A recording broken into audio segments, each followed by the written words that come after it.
In D Clan village, a stir arose. When Vance D returned with 50 soldiers, he drew countless gazes and murmurs. Many villagers approached him, their greetings warm and eager. At last, he wove through the lively crowd and reached Taylor D. Patriarch! Well done, you've grown sturdier. Taylor D stroked his long beard, eyeing Vance D from head to toe. Compared to before, Vance D now stood broader and more robust. How has the patriarch been of late? Vance D studied Taylor D in return. Age had marked Taylor D, warrior though he was. No vigor could fully mask the years. I thrive now, Taylor D chuckled heartily. With the D family's rise, he as patriarch had gained renown across Anning County. Each day brimmed with vitality, as if youth had returned. Then his gaze shifted past Taylor D. Father, mother. His aging parents gazed at their eldest son. Joy mingled with concern in their hearts. They rejoiced in his bright prospects. Yet they ached at the thought of him facing the fierce Fox people in battle. After a night's rest, Vance D visited Taylor D's home once more. Taylor D took Mr. M's letter and read it. A slight frown creased his brow. Is the drought in Heavy Mountain Town so dire? Mr. M had written earlier of the severe drought there. He urged Taylor D not to let the clan sell grain cheaply. Indeed, Vance D replied plainly, many fields lie barren. Even the best yield but 30 to 40% of past harvests. Taylor D rallied the villagers to sell their grain after discussing the price. Vance D handed the silver to Taylor D. Then he made his way to Mr. M's home. Uncle M bids you prepare. In 2 days, return with us to Ying Fort, he told Mr. First D. Mr. M had long planned to bring his family there. Vance D's return offered the perfect chance.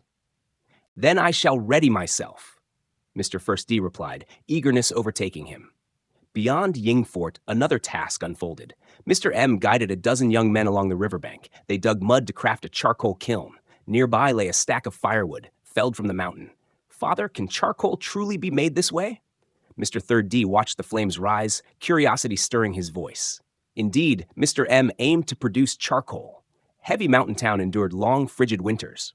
Its people craved firewood and charcoal in abundance. Officials and households stocked heavily before the cold. Charcoal fetched a handsome price. The market was vast, the costs modest. Best of all, mountains and forests surrounded Yinghe Fort in abundance. At Lingguan Fort, Mr. M would never have pursued this. Timber there was scarce. Yinghe Fort stood apart. To its west stretched endless woodlands, rich with wood. Sanshan Fort, too, boasted plentiful timber. With such resources, charcoal burning required little beyond labor. Compared to Lingguan Fort's frontline crafts, its profits promised more. It should prove feasible, Mr. M murmured, though doubt lingered. He had never burned charcoal himself, only observed it in memory. Once the kiln blazed, he tasked 2 men to tend the fire. Then he departed. The process would take 2 days. Success or failure would reveal itself then. Upon returning to Yinghe Fort, Mr. M visited the military household quarters behind the government office. Post-autumn harvest, he had rallied every household in the garrison. Soon, he would welcome refugees and settle them. New homes would be needed. Thus, Yinghe Fort, Sanshan Fort, and Xiangyuan Fort buzzed with building. Houses, stables, pig pens, and chicken coops took shape. In essence, Mr. M aimed to renew all 3 garrisons. Beyond that, he planned to refurbish every watchtower and beacon. Observing the diligent military households, Mr. M nodded with approval. Old Lee, guiding youths in raising a stable, hastened to Mr. M's call. Procure 2 pigs. Let all enjoy a hearty meal today, Mr. M directed. Your generosity shines, sir, Old Lee grinned. Extra food for others meant extra for him. On that note, Mr. M added, recalling the Tunbu's odor, inform all, no livestock may be raised within the garrison. For military households, tending such animals at home was customary. Yet Mr. M deemed it unfit. The garrison space was limited, its homes pressed close together. Unlike village farmers with sprawling yards and gaps between neighbors, these households lacked room. Farmers could raise livestock without troubling others. Here, one family's pigs and another's chickens fouled the air for all. Then raise them collectively? Old Lee ventured. At Lingguan Fort, Mr. M had built pens and coops, hiring households to tend them. Mr. M nodded in agreement. This task falls to you as well, he told Old Lee. After settling garrison matters, Mr. M returned to the government office. Sir, the first group of soldiers for training is set, Herman D announced. When will training commence? Training begins in 3 days, Herman D said. Have you secured cooks for their meals? All are ready, 12 in total, Herman D. replied. The government office would feed the training soldiers. This first batch numbered 200. Cooking for them was no small feat. Are there sufficient tents? Mr. M. inquired further. Plenty, Herman D. assured him. The warehouse holds 30 tents. Over a dozen houses in the garrison can be prepared as well. Together, they will house 200 with ease. Mr. M. gave a slight nod. Then proceed with your duties. 2 days later, the kiln was opened to retrieve the charcoal. The outcome of Mr. M.'s first charcoal attempt lay before him. Mr. 3rd D poked at it with a small stick. Why are some only half burned? He asked. Others have turned to ash. Mr. M. stepped closer to inspect. Charcoal burning, he knew, always entailed loss. It demanded skill. The yield hinged on how the fire was managed. By watching the exhaust smoke's hue, one could gauge the wood's state within. Arranging the firewood in the kiln required finesse too. Mr. M. lacked mastery in these arts. Yet that mattered little. Skill grew with practice. He reckoned this burn had lost nearly half the wood. For a first effort, Mr. M. found this pleasing. Erhu, Mr. M. called to a gray-haired man nearby. You shall oversee charcoal burning henceforth. Your pay will rise 30% above the others. Lee Erhu's face lit with delight. The kiln's design holds sound. Construct several more. In a few days, when this is complete, take 2 men to Sanshan Fort. Build additional kilns there. Yes, sir, Lee Erhu responded. Experience might be wanting, but it would accrue over time. With charcoal burning as a trade, Yinghe Fort and Sanshan Fort's households could earn more. Mr. M. had laid the groundwork to ease the garrison's poverty.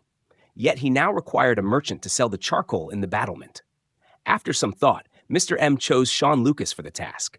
Sean Lucas owned a cloth shop. He had thrived in the battlement for over 10 years, building useful ties. He outshone any stranger Mr. M. might enlist.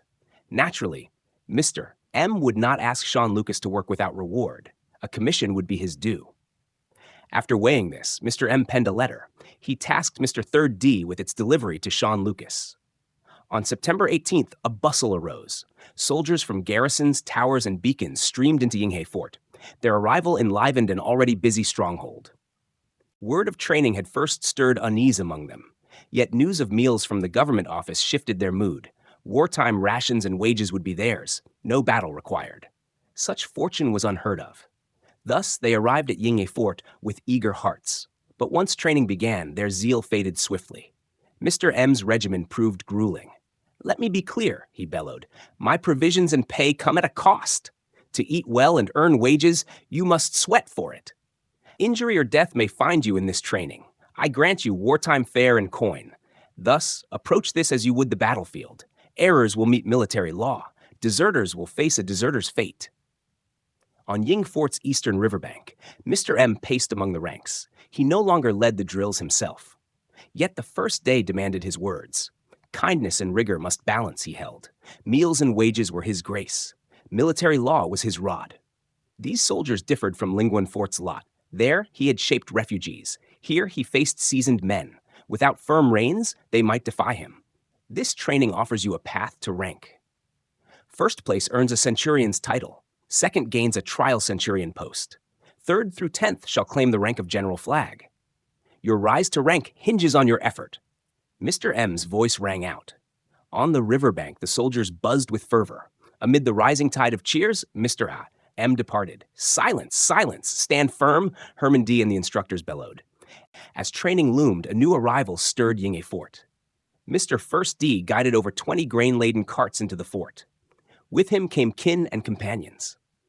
In the government office's backyard, Mr. M. reunited with his family. There stood his adopted eldest son, Mr. 1st D. His youngest daughter joined them too. So did his eldest daughter-in-law, Wendy, and second daughter-in-law, Lee. His eldest grandson, second grandson, and eldest granddaughter followed. 3 apprentices completed the group. Father! Mr. 1st D grinned wide enough to bare his teeth. Mr. M nodded, his gaze sweeping over those behind Mr. 1st D. Grandsons, grandsons, how they multiplied. Half a year away had nearly erased their memory. Yet he masked it with a warm smile. He scooped one up in each arm. Stepping into the main hall, he settled into a chair. Mr. M glanced at Lee. I've sent word to Mr. 2nd D, he said. He should return tomorrow. Lucy Clerk had recently begun training troops. Mr. 2nd D, caught in that task, had yet to come home. Yet with his wife and children here, he would surely hasten back. Lee, 7 months with child, had not seen him in over half a year. "My thanks, father." Lee offered a gentle smile and a slight bow. Lee's calm and open nature outshone Wendy's. She was a fine woman. Yinghe Fort's government office boasted a spacious backyard. Over 30 rooms stood in total. They amply housed Mr. Bear, M's kin. After all viewed their quarters, Mr. First D returned to the main hall. "Father, this is a letter from Grandfather Seth Lane." Mr. M took it eagerly upon hearing the name. He sought posts for his grandsons under Mr. M. 4 grandsons, Ulysses Lane aimed for the imperial exams. Mr. M need not aid him. Yet the other 3, Winston, Jasper, and Hugo, lacked scholarly gifts. He, too, needed able hands. Ying Fort once teemed with clerks.